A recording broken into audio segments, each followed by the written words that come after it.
పుల్లారావు గారు నమస్తే అండి. నమస్కారం. ఇప్పుడు ఇది మళ్ళీ ఒకసారి ఒక పెద్ద ఇష్యూ అయి కూర్చునుంది. ఓవైపు ఓటర్ జాబితా మీద అంటే సరే ఓకే, ఎలక్షన్లు వచ్చిన ప్రతిసారి ఏదో ఒక స్టేట్లో ఎలక్షన్లు వస్తూనే ఉంటాయి. వచ్చిన ప్రతిసారి ఈ ఓటర్ జాబితాలో సవరణల పేరుతో కొంతమందిని తీసేస్తున్నారని కొంతమందిని చేరుస్తున్నారు. ఇది మనం అప్పుడు 2014 ఎలక్షన్స్లో హైదరాబాద్లో భారీ పెద్ద గొడవలు కూడా జరిగినాయి. అప్పుడు రెండు రాష్ట్రాల మధ్య అటు ఇటు ఏదో సంథింగ్ గొడవ కూడా జరిగింది. సో ఇలాంటి సిచ్యువేషన్స్లో ఇప్పుడు మళ్ళీ ఈవీఎంలు కాదు బ్యాలెట్ కావాలి, లేకపోతే ఆటం బాంబు పేలుస్తాను ఒక ఆయన. ఏంటిది అంటే దీన్ని మనం ఎలాగా అర్థం చేసుకోవచ్చు? ఒకటి మెయిన్ థింగ్ ఏమిటంటే, నేను ఇచ్చే ఫిగర్ లక్ష్మణ్ చెప్పినంత విన్నాను, అది కరెక్ట్గా చెప్పారు. దానికి 2000 మంది నుంచి 2500 మంది ఉన్నారు ఈ దేశంలో రాజకీయంలో. వాళ్ళ ఫ్యామిలీస్ అంటే తండ్రులు తల్లులు 40 సంవత్సరాలు 50 సంవత్సరాలు పాలిటిక్స్లో గవర్నమెంట్ జీతాలు, గవర్నమెంట్ పెన్షన్లు, గవర్నమెంట్ బంగ్లాలు, గవర్నమెంట్ పవర్ అంతా వాడుకుని ఉన్నారు. ఇవాళ కూడా ఉన్నారు వాళ్ళు 2000 మంది 40 సంవత్సరాలు. వాళ్ళందరూ ఏంటంటే అసలు సిస్టమ్ అని పాస్ చేసేస్తున్నారు. ఒక అతను అంటాడు కాన్స్టిట్యూషన్ పూర్తిగా మార్చేస్తానండి, ఇంకోటి కులాల మధ్య తెద్దా ఉంటున్నాడు, మతాల మధ్య తెద్దా ఉంటున్నాడు, ఎలక్షన్ అంతా ఫ్రాడ్ అంటున్నాడు. ఇది పార్లమెంట్ రన్ చేయాలంటే బీజేపీ కూడా రన్ చేయనివ్వలేదు. అప్పుడు మీరు మర్చిపోవద్దు, కాంగ్రెస్ మన్మోహన్ సింగ్ హామీలో వాళ్ళు రన్ చేయనివ్వలేదు కదా. అవును.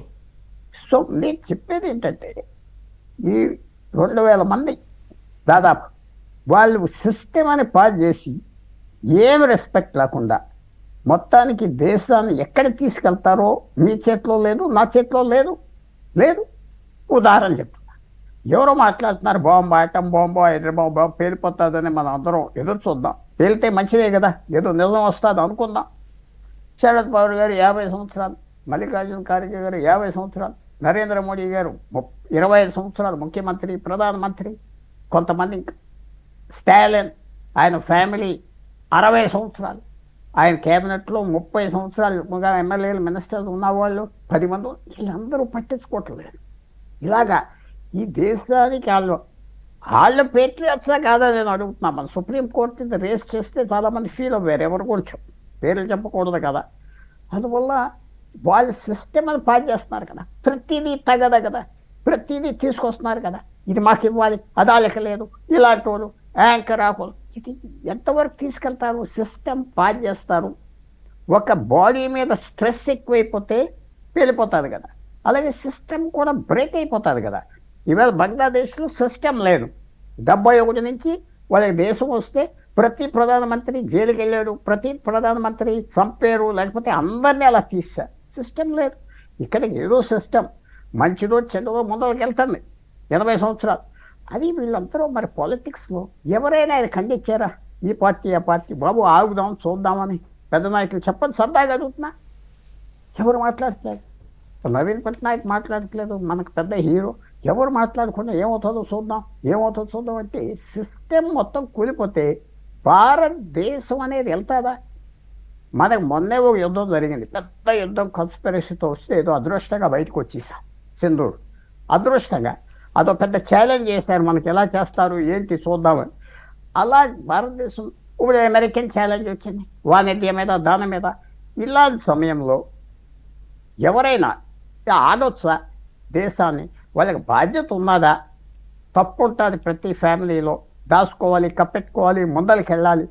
అది లేకుండా ఫ్యూచర్తో ఆడుతున్నారు కదా, ప్రజెంట్తో ఆడుతున్నారు కదా, పాస్ట్తో ఆడుతున్నారు కదా. అంతా మోసమేనా? ప్రతిదీ మోసమేనా? ప్రతి ఒక్కరూ మోసగాడేనా పాలిటిక్స్లో? అది మరి చాలా, అది మనం ఫ్యాక్ట్స్ ఒక పక్కన అందరూ మన మిత్రులు చెప్తారు, ఒకళ్ళు రక్షణగా చెప్పినట్టు. కానీ చెప్పేది ఇది ఆలోచించుకోవాలి. మనం ఈ 2000 మంది ఆలోచించుకోవాలి. సరే, ఇంటి గుట్టును బయటికి వెళ్ళనివద్దు అనే మీరు ఇచ్చే సలహా ఒక రకమైన ప్రొసీజరే. కానీ డెమోక్రసీలో ఒకవేళ అది తప్పు అయితే ఇంటి గుట్టైనా బయట పెట్టాల్సిందే కదా సార్. ఇంటి గుట్టైనా బయట పెట్టాల్సిందే, దాన్ని ఆ తప్పు జరగకుండా సరిదిద్దాల్సిందే. బట్ అసలు ఆ తప్పు జరుగుతోందా? ఈ ఈవీఎంలు అనేవి ఒక పైలట్ ప్రాజెక్ట్ కింద ముందు కొన్ని స్టేట్స్లో పెట్టి చూసి తర్వాత దఫాల వారీగా ఫేజర్ మేనర్లో దేశవ్యాప్తంగా తీసుకొచ్చారు. ఒక్కసారి ఓవర్ నైట్ తీసుకొచ్చేలేదు కదా. పైగా అపర మేధావులందరూ కలిసే ఈ నిర్ణయాలు తీసుకున్నారు. అంత చేసిన వాళ్ళు ఇప్పుడు రాహుల్ గాంధీ ఎగ్జాంపుల్ తీసుకుంటే ఆయన ఐదోసారి అనుకుంటా సబ్జెక్టు కలిసి ఎంపీగా ఉన్నారు. ఏం చేశారు 5 సార్లుగా ఎంపీగా ఉండి? ఫస్ట్ నుంచి మార్చేయండి ఆయన అధికారంలో ఉన్నప్పుడు మార్పించవచ్చు,